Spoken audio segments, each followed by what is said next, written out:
quando giocavo a strummolo, a lisci, a fiorella, a ciaccia, a mazzepiva, su gioco dei furmelle, ste vinta che paritano dei figli e buona mamma.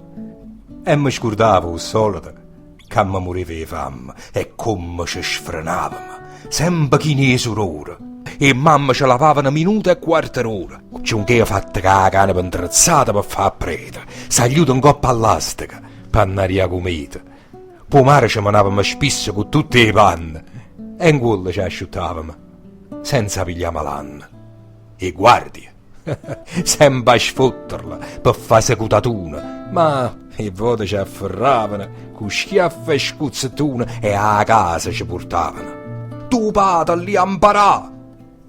Ma anche i figli loro sapevano educare. A 12 anni, a 13, tanta piezza e stucchiuna che niente mai capivamo perché sempre guagliuna. A scuola ci salavamo partite che pafoglia, o chi istruito o massimo faceva la firma sua.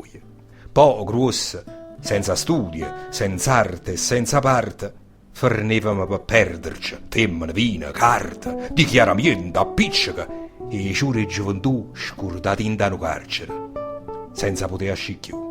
Pure io giocavo a strummolo, a lisci, a fiorella, a ciaccia, a mazzepiva o gioco di furmella, ma a 12 anni, a 13, con la fame e con capì, dicette, non può essere, sta vita da fornire. Pigliai un sillabaria, Raffaele mia fa tu, e mi mettette a correre, con A, E, I, O, U.